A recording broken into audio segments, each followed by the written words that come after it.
morning, team. Thank you so much for jumping on the call today. Episode 239 of my Monday Morning Pep Talk. And I'm going to discuss the highlights I took from the book, The Full Fee Agent, written by Chris Voss and Steve Shull. This book could have been easily named Are You the Favorite or Are You the Fool? Because the theme of the book provides insight on how a real estate broker can protect their business by asking the right questions before fully engaging with a potential client. But before I dive into the highlights of this book, I want to remind you of my professional purpose, and that is to help you, the broker advisor, optimize your productivity and help you become the best version of yourself. Why? Because happy brokers sell more real estate. I do that by teaching you how to handle challenges and opportunities that you face every single day. And if you can effectively manage those situations that arise on a daily basis in your business, you'll be more productive and live a life that is the best version of you. And my ask is simply that you listen today as if you're on a one-on-one coaching session with me, either in my office or on a phone call.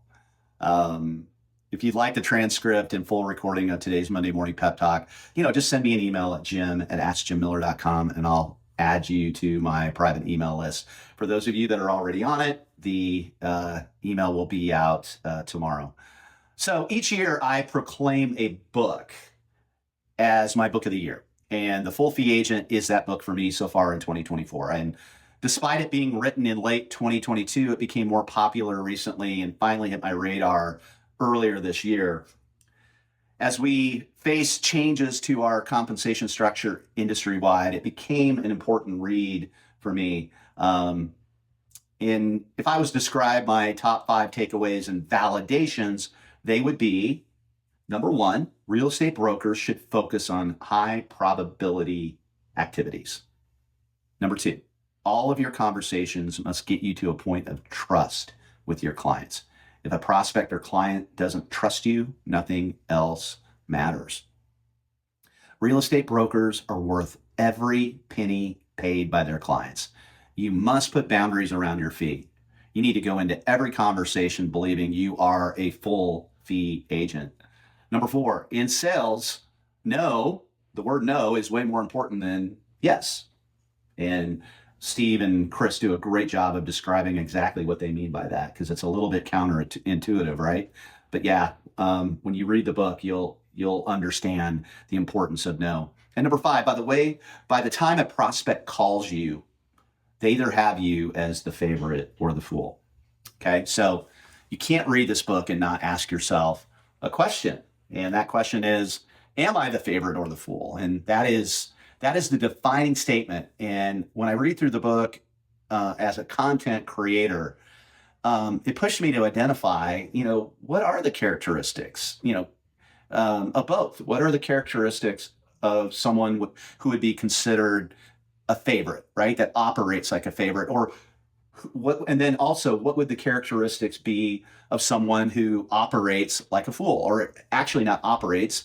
Fools don't seem to operate. They exist as a fool, right? To me, it's a mindset. And I think that the book provides or proves that, but I'm going to dive a little bit deeper into it today. And so if you're a fool, or people on this call are most likely not fools because you're listening and you're learning and you're presenting yourself in a way that is you're trying to run a business, on a hobby. But a fool is an agent who is unprepared.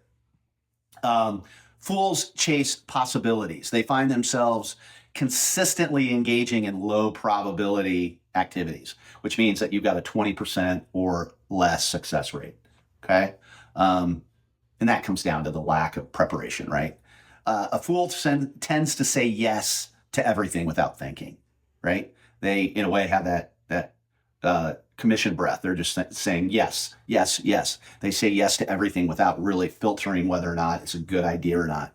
A fool doesn't understand their value, okay, and their worth in the marketplace.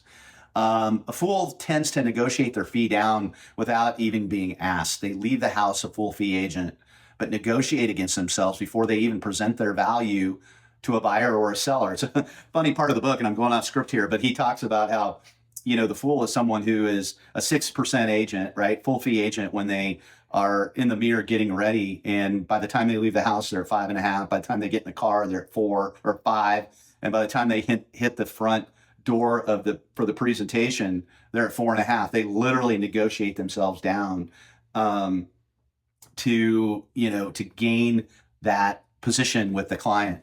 So they're selling everything. They're selling their efforts and their value just on fee, on price only.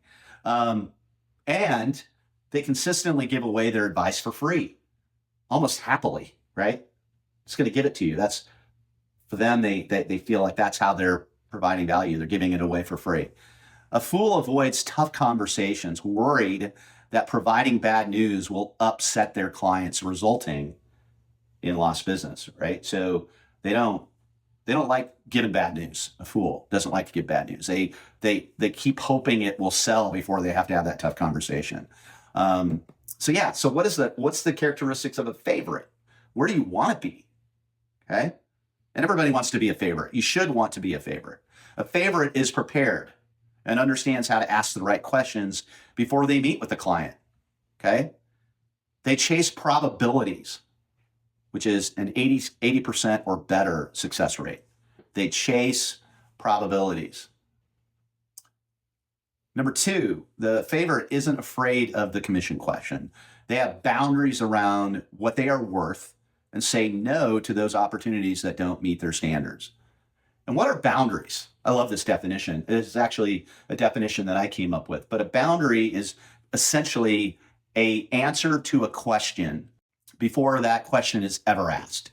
That's a boundary. Like, you know exactly what you're going to say, what your worth is, and you're willing to walk away if it does not meet your boundaries. Okay. Favorites are straight shooters. They give bad news gently, but they give it. They give that bad news, and they do it because it's the right thing to do. Okay. Bad news, giving bad news and having those conversations actually creates trust with your clientele. They want to know that you know what you're talking about. And it's not always going to be rainbows and lollipops, right? That's why we get paid to give bad news sometimes. Favorites gain trust with their clients through getting to know sometimes instead of yes. Again, read that part of the book. You'll know what I'm talking about. They work with clients that trust them. The key to building trust is through emotion, connection, and relationships. They get paid for their advice. Okay, they get paid for their advice. They focus on working with the right clients, not all clients. They sniff out the haves clients on that first call. And those are what they mean by haves. Is he talks about they're hard, they're annoying, they're lame, and they're frustrating. Those are the 20% that steal 80% of your joy. And let me just, again, off script here. In those latter years of when I was selling full time, if I was in a position where I was in, when I was meeting with a client who was meeting with multiple people, I was very, very careful. And in some cases didn't even take the meeting because, my business, after doing the take flight principles, after 4 or 5 years, I had enough good business coming in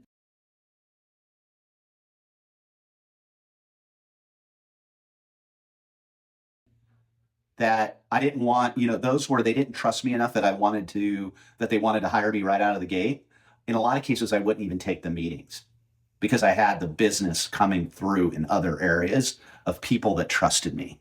And so I had to be very, very careful about what I was teeing up. And that's not always going to be the case for everyone, but I think that is the point here, is that you want to build a business that gets you to the level of favorite, that you're only dealing with people that trust you out of the gate. And in take flight terminology, we call this running a business, not a hobby, right? So there is so much more great content in this book, and it includes terrific scripting that will help you know when you are the favorite of the fool. And in conclusion, there is one paragraph that is the essence of this book. Remember, and this is what they said. It says, remember how you do business is more important than how much business you do. When you focus on the how, the score will take care of itself. Let me read that again. Remember, how you do business is more important than how much business you do. When you focus on the how, the score will take care of itself. And with the changes in our industry, if you want to live a peaceful existence, you must come to the terms with your value and your boundaries. Every half point in commission equals 20% effort either way. So you can negotiate yourself up or down based on a half point. And what do I mean by that? Like if you start taking deals a full point less than what you could or should based on your skill set, you have to sell 40% more in volume to make the same amount in revenue. That's just 1 point in commission. So depending on what the fee is that you charge, the difference between 2 and 3, again, 40% more that you have to sell.